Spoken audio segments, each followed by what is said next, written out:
एक तरफ दुनिया में शांति की उम्मीद की जा रही है तो दूसरी ओर जंग का एक मोर्चा खतरनाक होता नजर आ रहा है। हम बात कर रहे हैं इजराइल और हमास के बीच लड़ाई की। हमास के रुख से इजराइल के प्रधानमंत्री बेंजामिन नेतन्याहू इस कदर खफा हो गए कि गाजा में त्राहिमाम मच गया। यहां सीज फायर तो टूटा ही, दोनों के बीच शांति की उम्मीदों को भी बड़ा झटका लग गया है।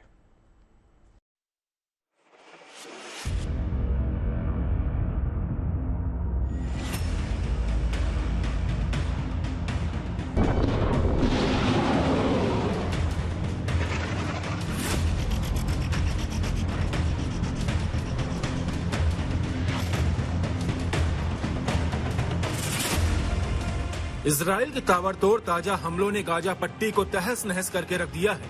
हर तरफ बस तबाही के निशान ही दिख रहे हैं। माह रमजान में गाजा की जमीन जैसे कब्रिस्तान में तब्दील होती जा रही है। मंगलवार को किए गए इजराइल के हवाई हमलों में 413 लोगों की मौत हो गई, जिनमें बच्चों से लेकर हमास के प्रमुख नेता भी शामिल हैं। इजरायली हमले में पहले से तबाह हो चुके गाजा में नए सिरे से हवाई हमले होने से हर तरफ हाहाकार मचा हुआ है।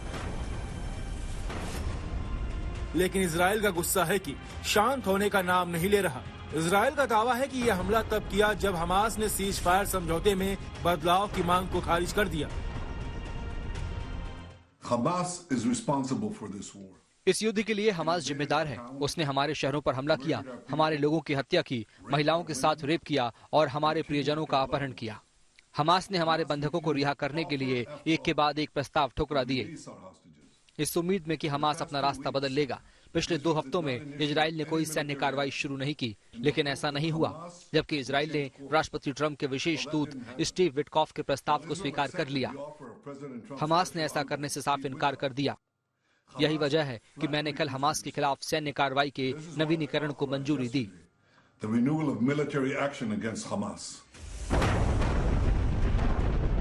सीज फायर के पहले चरण में 25 इजरायली बंधकों की रिहाई और बदले में 2000 फिलिस्तीनी कैदियों की रिहाई हुई थी। लेकिन दूसरे चरण पर सहमति नहीं बन पाई, जिसमें बाकी बचे 59 बंधकों की रिहाई और युद्ध को खत्म करने पर चर्चा होनी थी। इसको लेकर इजराइल का गुस्सा बुरी तरह भड़क उठा है। इजराइल के ताजा हमलों के साथ ही 19 जनवरी को गाजा और इजराइल के बीच हुआ सीज फायर टूट चुका है। हमास ने इसे एक तरफा उल्लंघन करार दिया। इजराइल पर फिलिस्तीनी नागरिकों को निशाना बनाने के आरोप लग रहे हैं, लेकिन नेतन्याहू इससे इनकार करते हुए फिलिस्तीनियों को खतरे के प्रति आगाह भी कर रहे हैं। इजराइल फिलिस्तीनी नागरिकों को निशाना नहीं बनाता।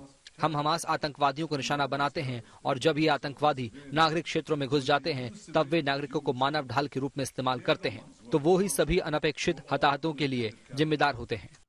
फिलिस्तीनी नागरिकों को हमास आतंकवादियों के साथ किसी भी तरह के संपर्क से बचना चाहिए और मैं गाजा के लोगों से अपील करता हूं कि वे खतरे से दूर रहें, सुरक्षित क्षेत्रों में चले जाएं, क्योंकि हर नागरिक की मौत एक त्रासदी है और हर नागरिक की मौत हमास की गलती है। इजराइल के ताजा हमलों के बाद न सिर्फ हमास की कैद में मौजूद 59 इजरायली बंधकों की रिहाई को लेकर अनिश्चितता पैदा हो गई है, बल्कि इजराइल की ताजा कार्रवाई के बाद मध्य पूर्व में शांति को भी तगड़ा झटका माना जा रहा है। लेकिन नेतन्याहू इन हमलों को सिर्फ शुरुआत बता रहे हैं और कह रहे हैं कि सीज फायर की बात भी अब हमलों के बीच ही होगी। साफ है कि इजराइल अब हमास पर बड़ा कहर बरपाने की तैयारी में है। मैं दुनिया भर के अपने सभी दोस्तों को आश्वस्त करना चाहता हूं कि इजराइल लड़ेगा और इजराइल जीतेगा। हम अपने लोगों को वापस लाएंगे और हमास को नष्ट कर देंगे। हम तब तक पीछे नहीं हटेंगे जब तक हम इन सभी महत्वपूर्ण लक्ष्यों को प्राप्त नहीं कर लेते, और हम तब तक आराम नहीं करेंगे जब तक हम अपने देश को शांति, समृद्धि और आशा का भविष्य नहीं दे देते। अमेरिका ने इजराइल के फैसले का समर्थन करते हुए कहा है कि हमला करने से पहले उससे सलाह ली गई थी, यानी साफ है कि अमेरिका की भी इसमें सहमति थी। यही वजह है कि नेतन्याहू ने अपने बयान में अमेरिका के राष्ट्रपति ट्रंप को भी धन्यवाद दिया है। साथ ही हमले की आलोचना करने वालों पर भी सवाल खड़े किए हैं। जो लोग इजराइल की आलोचना करते हैं उनसे मैं पूछता हूं कि अगर आतंकवादी आपके बच्चों की हत्या कर दें और उनका अपहरण कर लें तो आप क्या करेंगे? आप वही करेंगे जो हम कर रहे हैं। 7 अक्टूबर 2023 को हमास ने इजराइल पर हमला किया था।